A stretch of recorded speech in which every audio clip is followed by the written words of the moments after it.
Please. एक minute. चेटकोबाने पुन्हा टेन्शनचा dose दिलाय की काय?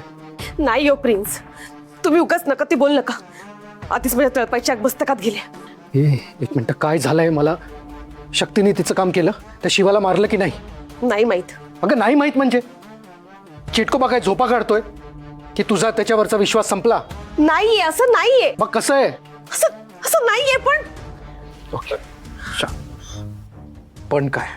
मी त्या मैत्रीला भेटायला गेले होते. तिला सांगितलं की तुझी मुलगी शक्ती स्वतः शिवाला मारणार आहे असं सांगितलं मी तिला. खूप दिवसला तिला मी. पण तिच्या डोळ्याची पापणी सुद्धा हल्ली नाही प्रिन्स, पापणी सुद्धा. उलट मलाच ऐकून दाखवलं तिने. काय म्हणाले माहितीये? मला म्हणते की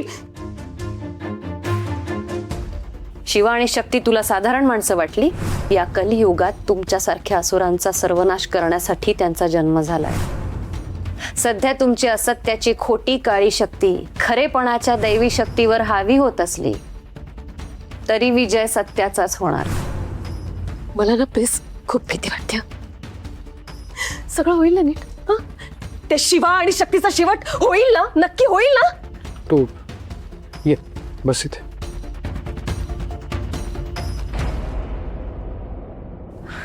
घे पाणी पी. आधी घे पाणी पी. घे. भद्रा, तू मैत्रीच्या बोलण्याला घाबरतेस? अगं ती फक्त एक आत्मा आहे, दुसरं काही नाही. चेटकोबाने तिला बंदिस्त केलंय, कशाला टेन्शन घेतेस तू? नाही प्रिन्स, त्या मैत्रीच्या डोळ्यात मला आपल्यासाठी हार दिसले आणि तिच्या आत्मविश्वासाने बोलले ना, तो आत्मविश्वास मला आतून जाळतोय. मी धुसमुसते आतून, तुम्हाला नाही कळणार.